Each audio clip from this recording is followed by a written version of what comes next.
Se você é brasileiro, existe uma alta probabilidade de você não ler nada, assim, mesmo nada. Mas, sendo você brasileiro ou não, há algo que você com certeza consome: filmes, cinema. Talvez você goste dos filmes de Star Wars ou dos filmes da Marvel, embora os filmes da Marvel hoje em dia estejam bem ruinzinhos. E talvez você não saiba, mas grandes obras do cinema, como a trilogia do Senhor dos Anéis, são inspiradas em livros. Por isso, no vídeo de hoje, eu vou falar pra vocês sobre 5 livros fenomenais, que se fossem adaptados para cinema, dariam bilheterias esmagadoras. Rola a vinheta!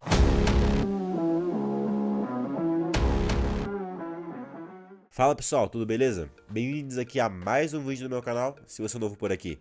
Meu nome é Pedro Mendes e hoje eu vou falar pra vocês sobre 5 livros incríveis que, se fossem adaptados para cinema, dariam assim filmaços. Quando para pra pensar assim, nossa, que livro que eu li, que obra literária que eu li, que obra histórica que eu li, que daria um filmão, a primeira coisa que me vem à mente é sempre o Ruínas de Gorlon, o livro primeiro da coleção do Rangers. Você pode ver que aqui atrás de mim tem uma coleção de livros que são desse mesmo autor, o autor australiano, que é o John Flanagan.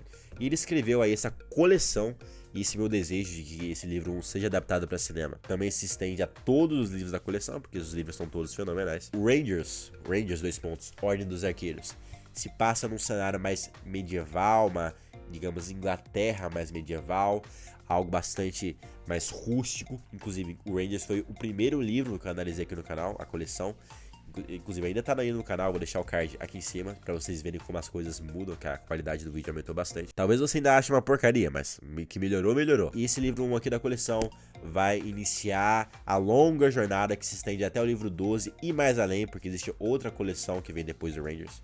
Vai mostrar a jornada de um jovem baixinho, jovem franzinho, órfão de pai e de mãe, que segue ali uma nova, começa um novo treinamento para entrar na Ordem dos Arqueiros, que é um grupo de elite, um grupo de guerreiros de elite a serviço do rei de Araulen, o reino no qual se passa a história. E ele tem que combater o Senhor do Escuro, o Lorde Sombrio, que é o Morgarath, e as suas bestas demoníacas, que são os Cálcaras. É um livro que tem uma jornada do herói muito visível, muito nítida.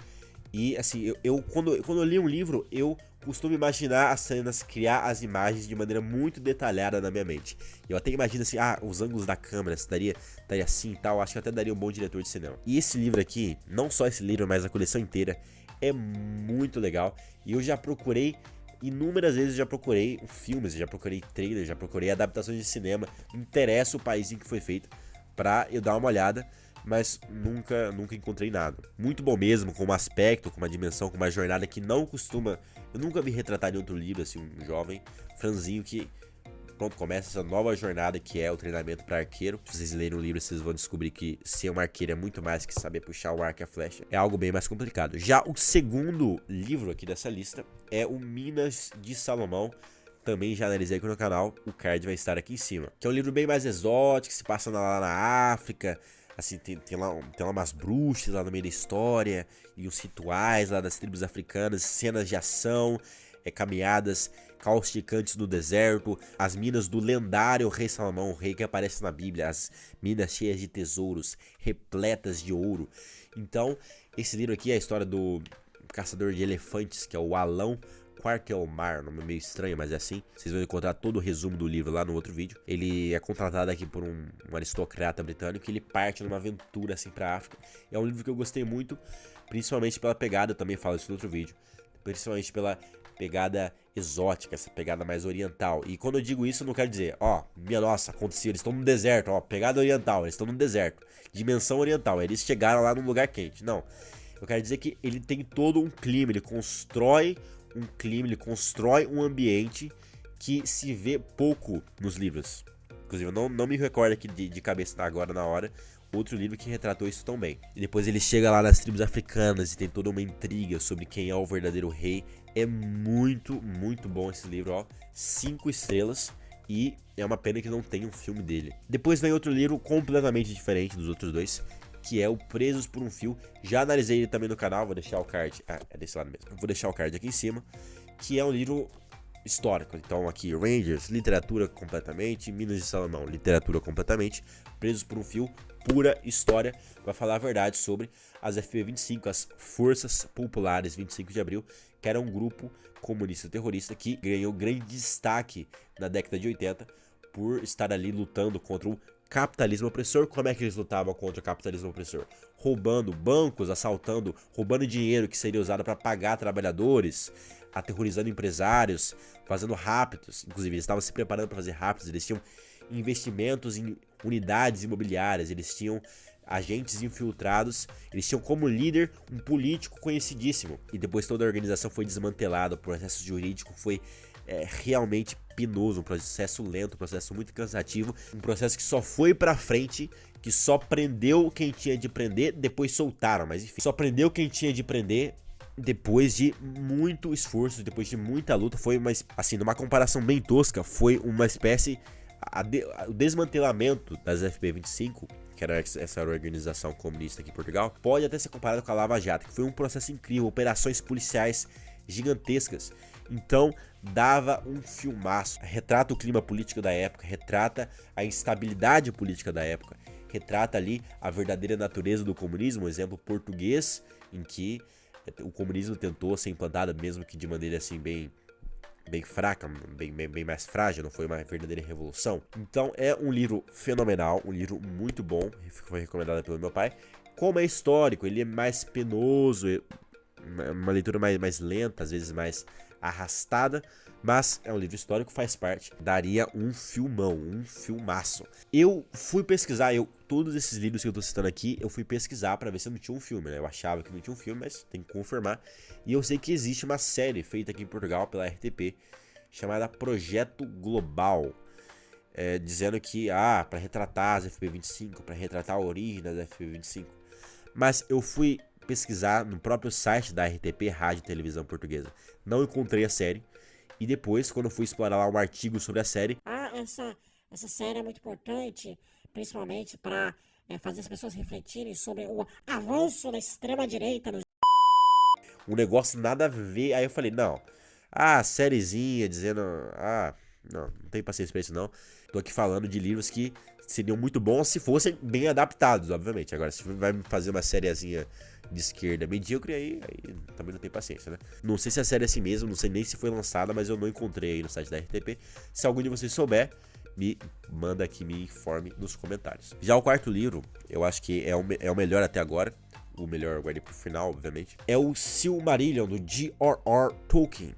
E agora, né, eu tô dando uma roubada. Por quê? Porque papai Lula ficaria orgulhoso. Eu tô dando uma roubada porque eu não terminei o Silmarillion. Tô na página 200 e tem aqui, deixa eu me ver, tem 320 e poucas páginas. Eu tô na página 200. Então, nossa, Pedro, você não tem propriedade, você não tem lugar de fala pra falar. Mas, meu irmão, acredite, chegar na página 200 do Silmarillion dá muito trabalho. Acredite ou não, dá muito trabalho. É uma leitura bem mais difícil do que literatura, 10 vezes mais difícil que as Minas de Salomão ou Rangers. O Rangers ou as Minas de Salomão ali com uma perna atrás das costas. O Silmarillion é preciso um esforço mental muito maior para perceber o que está acontecendo e aqueles nomes todos se misturam, etc. O Tolkien ficou famoso principalmente depois que lançaram aí os filmes do Senhor dos Anéis, os filmes do Hobbit, do Peter Jackson. São filmes muito bons, bastante leais, embora exista sempre ali um outro ponto que é possível argumentar. E o Silmarillion narra a origem daquele mundo que o Tolkien criou. Então no cinema tá lá muito bem feito a história lá do Anel, o Anel 1, que foi criado pelo Sauron. Mas esse livro não fala do Sauron, fala do Sauron também, mas fala do Melkor, ou do Morgoth, que era o mentor do Sauron. Fala do Ilúvatar, o Eru, que era o deus aqui desse mundo, que criou o mundo a partir de música. E, poxa, tá sendo um livro bom, mais difícil de ler, mas muito bom. Eu acabei de ler aqui um capítulo que fala sobre Beren e Lúthien, que até foi de longe até agora a melhor parte do livro. A obra merece uma longa e detalhada análise, e eu já procurei, não encontrei filme do Silmarillion. Como é possível? Talvez seja porque, assim, são dezenas e dezenas e dezenas e dezenas de personagens. E é o deus tal, e é o elfo tal, e a família do quem. Aqui no final do livro tem as árvores genealógicas dos personagens. Então, assim, eu confesso que se eu fosse o diretor de cinema que estivesse escolhendo um livro pra adaptar e ver esse Silmarillion, eu ia ficar meio amedrontado, porque é muita coisa, muita história. Teria que, obviamente, diminuir bastante, simplificar muito o enredo, a linha cronológica, os eventos, porque não dá.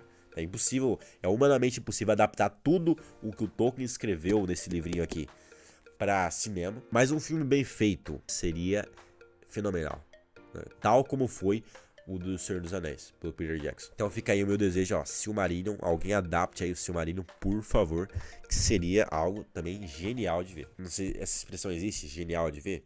Seria algo incrível de ver, melhor dizendo. E por último, nós temos aqui o melhor livro de longe desta listinha, que é Os Lusíadas. Calma, eu sei o que você vai dizer.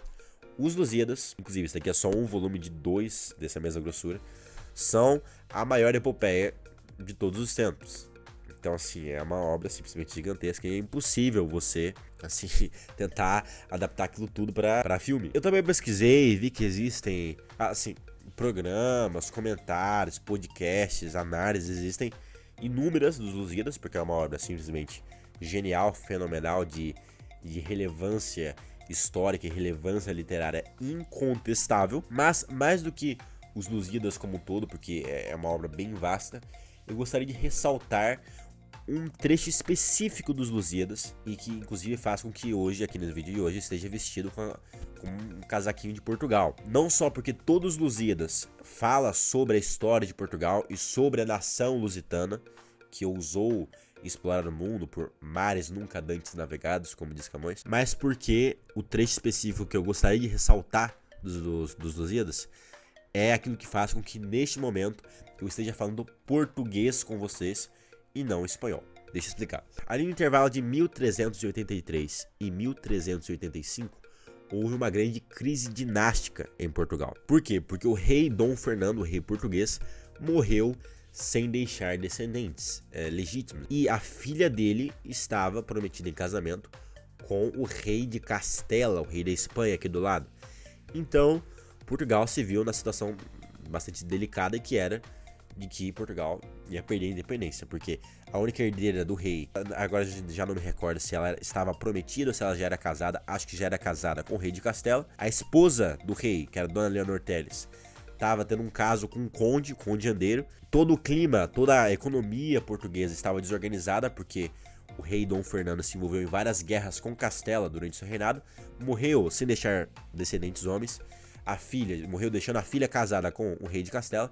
Então estava o cenário perfeito para Portugal perder a independência, e o rei Dom Felipe de Castela se preparou e de fato invadiu a nação portuguesa, fazendo inclusive um cerco à cidade de Lisboa, a capital. Para encurtar a história, que merecia aqui toda uma análise excepcional de pelo menos meia hora, foi feita uma, digamos, revolta popular, e foi aclamado rei, um senhor, um mestre de aviso, que era um homem pertencente a uma obra religiosa que tinha uma relação de parentesco distante com o rei Dom Fernando. E ele, uma vez aclamado rei, se juntou, atendeu aos clamores do povo português, que não queria perder a sua independência naquele clima de grande instabilidade política.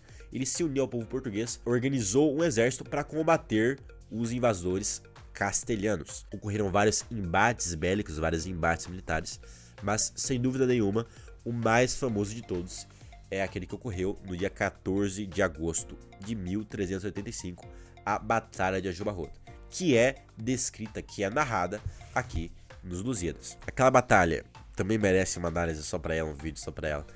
Foi simplesmente incrível. A história da batalha é simplesmente incrível, porque os portugueses estavam em menor número, eram cerca de 6.000 portugueses, e os castelhanos eram mais de 30.000. Então, para cada um português, existiam 5 castelhanos. Então, era uma inferioridade numérica aparentemente insuperável. Mas através das táticas de batalha providenciais e geniais do condestável, do comandante dos comandantes, do líder do exército português, Nuno Álvares Pereira, que foi inclusive declarado santo pela Igreja Católica, e graças às táticas desse general, o descuido da liderança castelhana e, dizem alguns, a providência divina, Portugal venceu aquela batalha que estava prontinha para perder. Repito, para cada um português eram 5 castelhanos.